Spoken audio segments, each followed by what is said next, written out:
अगला सूत्र 33वां देखिए और बोलिए।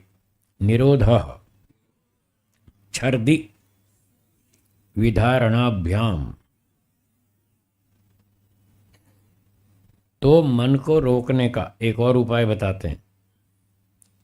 निरोधः, जो मन का निरोध है, मन को रोकना, विचारों को रोकना। मन को रोकना मतलब मन के विचारों को रोकना। तो मन को कैसे रोका जाता है, विचारों को कैसे रोका जाता है? एक और उपाय बताया, छर्दी विधारणाभ्याम। छर्दी का अर्थ होता है जोर से धक्का मार के वायु को नाक से बाहर फेंकना। इसको बोलते हैं छर्दी, वायु को बाहर फेंकना धक्के से, जोर से, झटके से। जब आप अकेले में बैठे हो एकांत में, तब तो आप जोर से वायु को नासिका से फेंक सकते हैं धक्का मार के, इस तरह से। पर जब आप ऐसे जोर से फेंकेंगे तो शोर होगा, जैसे अभी हुआ था। होता है ना, शोर होता है ना। जब आप अकेले बैठे हो तब तो ऐसा कर लेंगे, कोई बात नहीं। अब जहाँ 50 आदमी बैठे हैं वहाँ सब फू फू करेंगे तो ध्यान बिगड़ेगा सबका। तो यहाँ पर समूह में बैठे हैं तब जोर से शोर नहीं करना, तब धीरे धीरे निकालना।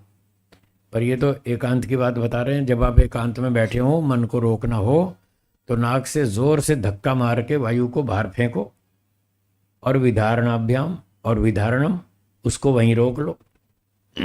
ये प्राणायाम है। महर्षि पतंजलि जी ने भी योग दर्शन में प्राणायाम बताया 8 अंगों में। जैसे आसन में डुप्लीकेट माल बिक रहा है, नकली माल से सावधान, ऐसे प्राणायाम में भी डुप्लीकेट चल रहा है? कई तरह के प्राणायाम लोग सिखा रहे हैं। तो वो प्राणायाम नहीं है वास्तव में। प्राणायाम का वो डुप्लीकेट माल है। असली माल तो प्राणायाम का वो है जिसमें प्राण को रोका जाए।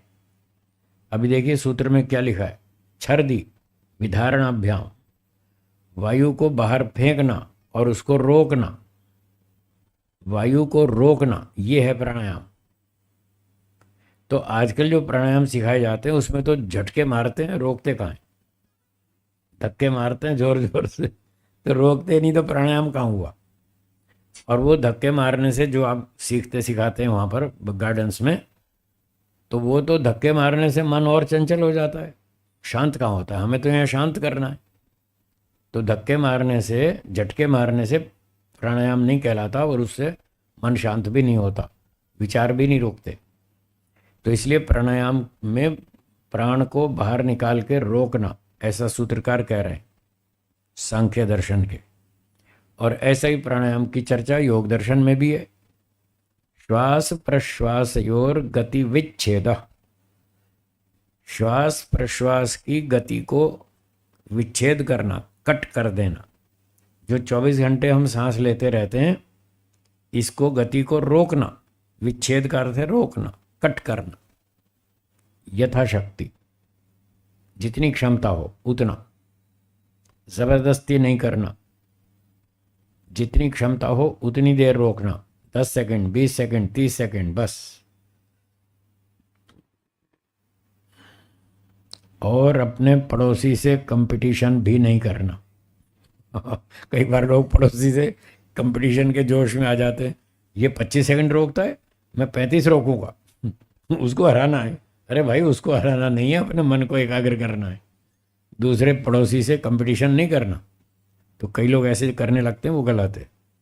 तो प्राण को बाहर फेंकना और रोकना, इससे मन रुकता है, विचार रुक जाते हैं। क्योंकि प्राण और मन का आपस में संबंध है, इसलिए प्राण को रोकने से मन रुक जाता है, मन के विचार रुक जाते हैं। मन और प्राण का संबंध है। आप में से किसी ने एनसीसी की ट्रेनिंग ली, उसमें फायरिंग की ना? तो जब बंदूक लेकर के निशाना साधते हैं तो सांस रोकते हैं, सांस रोकते हैं ना। ये रोकते इसीलिए रोकते हैं, उससे कंसंट्रेशन बनती है, एकाग्रता बनती है और निशाना ठीक लगता है। तो सांस रोकने से एक तो बंदूक हिलनी बंद हो जाती है, वो भी रुक जाती है। अब बंदूक यहाँ लगाओ कंधे पर और सांस लेते रहो, तो बंदूक भी हिलेगी, वो रुकेगी नहीं। इसलिए सांस को रोकते हैं, एक तो बंदूक स्थिर हो जाए, और दूसरा निशाना अच्छा लगेगा, मन की एकाग्रता बढ़ जाएगी। और जब पूरा अच्छा ठिकाना ठीक निशाना बन जाए, बस फिर फायर करेंगे और वो निशाना ठीक लगेगा। तो जैसे वहाँ प्राण को रोकते हैं, सांस को रोकते हैं, वो प्राणायाम ही तो है। बस फर्क ये है कि वहाँ बाहर निशाना लगाना है, यहाँ अंदर लगाना है, इतनी बात है। तो यहाँ भी प्राण को रोकना है, उससे मन रुक जाएगा, विचार रुक जाएगा। तो ये एक उपाय बताया विचारों को रोकने का, प्राणायाम करें। ठीक है, ये 33वां सूत्र हो गया।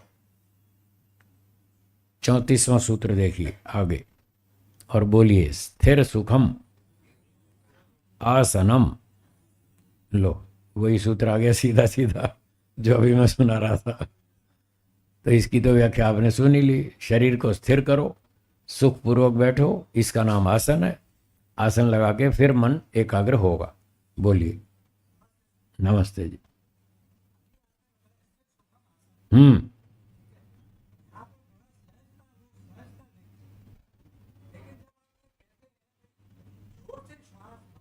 हम्म हम्म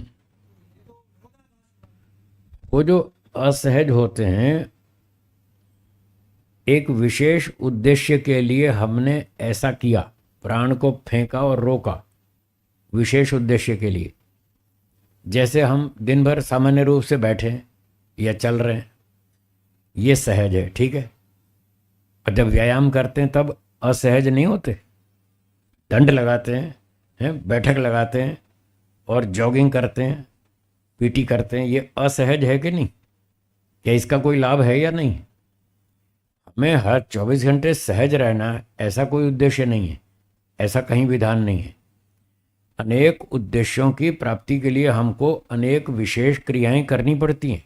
जैसे व्यायाम करते हैं हम, उससे शरीर का बल बढ़ता है, थोड़ा बल खर्च होता है, फिर उससे आगे बढ़ता भी है।